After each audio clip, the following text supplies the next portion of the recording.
Welcome to Bangalore சமையல். இப்போ நம்ம பார்க்க போகிறது என்னென்னா, இன்றைக்கி கேபேஜ் கோபி மஞ்சூரியன் செய்ய போகிறோம். அதுக்கு தேவையான பொருள் என்னென்னா, முதலாவது கேபேஜை சின்ன சின்னதாக கட் பண்ணி வச்சுருக்கிறோம். அப்புறம் மைதா மாவு எடுத்துருக்கோம், கார்ன்ஃப்ளவர் மாவு, சில்லி பவுடர், சால்ட்டு. இப்போ இதை மிக்ஸ் பண்ண போகிறோம். இப்போ நம்ம பாத்திரம் எடுத்துருக்கோம். பாத்திரத்தில் கலருக்கோசரம் மஞ்சத்தூள் போட்டிருக்கோம். தண்ணி சேர்க்க போகிறோம். தண்ணி நல்லா மிக்ஸ் பண்ணிவிட்டு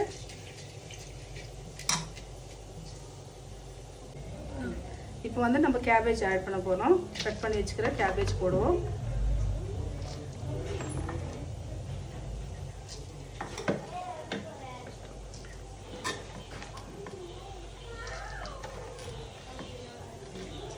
இப்போ கேபேஜ் போட்டுட்டு நம்ம நல்லா மஞ்சத்தூள் போட்டிருக்கிறத மிக்ஸ் பண்ணுறோம் கலருக்கோசரம். இப்போ நம்ம மஞ்சத்தூள் போட்டு மிக்ஸ் பண்ணி வச்சிட்டோம். அடுத்தது காரத்துக்கு ஏற்ற வெறும் மிளகாத்தூள் நம்ம போட்டு மிக்ஸ் பண்ணிக்க போகிறோம். உங்கள் காரத்துக்கு எவ்வளவோ நீங்கள் போட்டுங்க. அடுத்ததாக உப்பு போட போகிறோம், தேவைக்கேற்ற உப்பு. இப்போ நல்லா மிக்ஸ் பண்ணிங்க. அடுத்து நம்ம மைதா சேர்க்க போகிறோம். எவ்வளோ தேவையோ அவ்வளோ நம்ம போட்டுக்கலாம். கொஞ்சம் கொஞ்சமாக போட்டு மிக்ஸ் பண்ணணும்.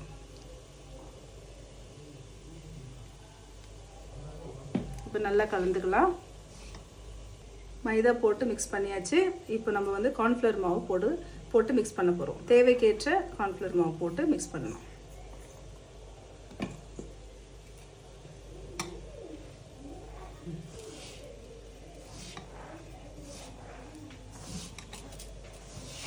இப்போ நம்ம மைதா கார்ன்ஃப்ளவர் எல்லாம் போட்டு நல்லா மிக்ஸ் பண்ணிட்டோம். அடுத்ததாக தண்ணி சேர்க்க போகிறோம். தண்ணி எவ்வளோ தேவையோ அவ்வளோ சேர்த்துட்டு நம்ம உருண்டை பிடிக்கிற அளவுக்கு நமக்கு தண்ணி சேர்த்து நம்ம மிக்ஸ் பண்ணி வைக்க போகிறோம்.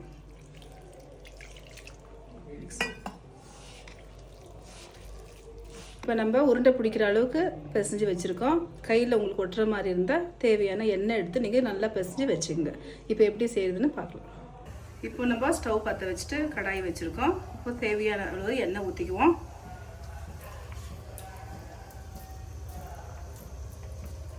இப்போ எண்ணெய் நல்லா சூடான பிறகு நம்ம சின்ன சின்ன உருண்டையாக போட்டுக்கலாம்.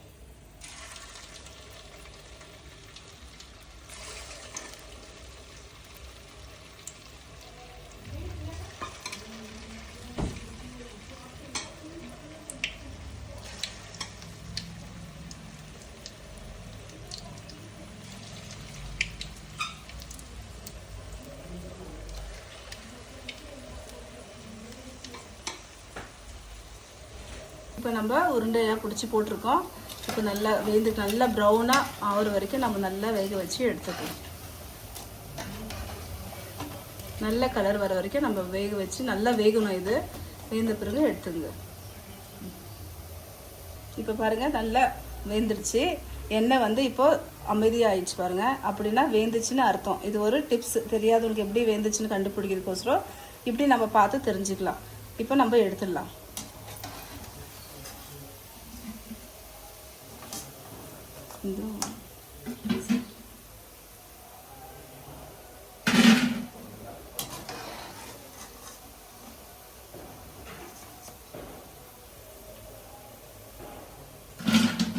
இப்போ பாருங்கள் நம்ம எடுத்தாச்சு. கலரும் நல்லா வந்திருக்குது. ப்ளஸ் சவுண்டு போட்டால் உங்களுக்கு சவுண்ட் கேட்குது பாருங்கள். அவ்வளோ நல்லா கிறிஸ்பியாக இருக்குது. இந்த மாதிரி இருக்கணும். இப்போ நம்ம இது ரெடி பண்ணிட்டோம். இதுக்கு தேவையான மசாலா அடுத்தது என்ன பார்க்கலான்றதை பார்க்கலாம். முதலாவது கரம் மசாலா எடுத்துருக்குறோம். பெப்பர், மிளகு பவுட்ரு, மிளகாய் பொடி, தேவையான உப்பு, ஸ்ப்ரிங் ஆனியன் எடுத்துருக்கோம், கேப்சிகம், ஆனியன் இவெல்லாம் வச்சு நம்ம நெக்ஸ்ட்டு தாளிக்க போகிறோம். இப்போ பாத்திரம் கடையில் எல்லாம் பொரிச்சு எடுத்த பிறகு இன்னொரு பாத்திரம் வச்சு அதில் எண்ணெய் ஊற்றிருக்குறோம். இப்போ நம்ம வெங்காயம் சேர்க்க போகிறோம். இதில் அடுத்து கேப்சிகம் சேர்க்க போகிறோம். ரெண்டும் நல்லா வதக்கி கொடுக்கலாம். அடுத்து டொமேட்டோ சாஸ் சேர்க்க போகிறோம்.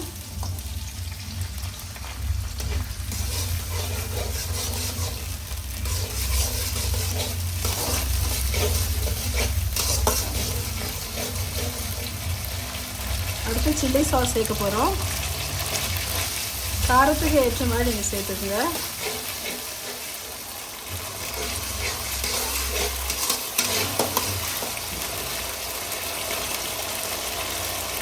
அடுத்து சோயா சாஸ் சேர்க்க போகிறோம்.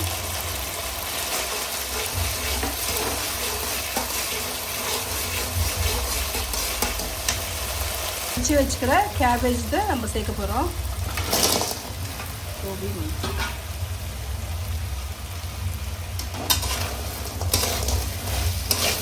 இப்போ நல்லா மிக்ஸ் பண்ணி கொடுக்கலாம்.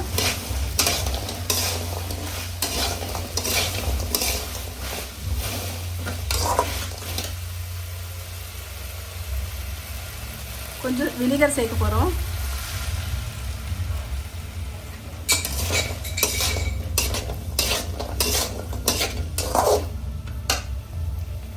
வினிகர் ஊற்றிட்டு நல்லா மிக்ஸ் பண்ணி கொடுத்துட்டு அடுத்து இன்னும் தேவையான மசாலாகள் மிளகாய் தூளை போட போகிறோம். மிளகு பவுட்ரு, கரம் மசாலா, தேவைக்கேற்ற உப்பு போட்டுட்டு நல்லா மிக்ஸ் பண்ணி கொடுக்கலாம்.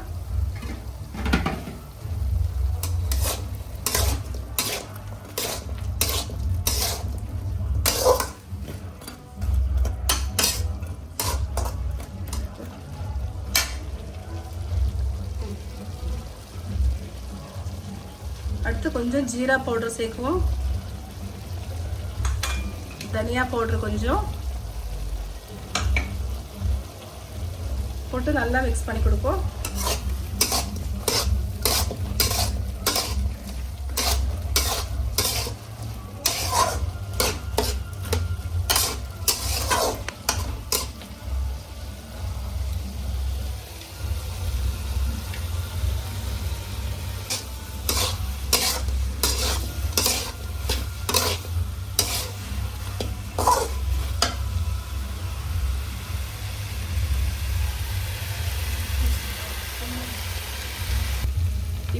இப்போ வந்து நம்ம ஆனியன் மேலே சேர்க்க போகிறோம்.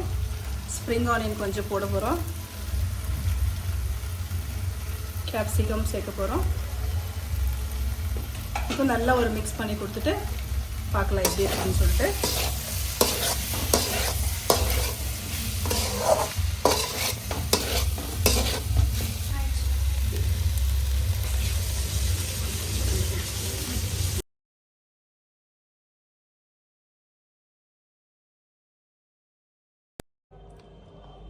இப்போ பாருங்கள், கேபேஜ் கோபி மஞ்சூரியன் ரெடி ஆகிடுச்சு. நீங்களும் வீட்டில் இதே மாதிரி செஞ்சு பார்த்துட்டு எப்படி இருக்குன்னு எங்களுக்கு கமெண்ட் பண்ணுங்கள், லைக் பண்ணுங்கள், ஷேர் பண்ணுங்கள். தேங்க்யூ ஃபார் வாட்சிங்.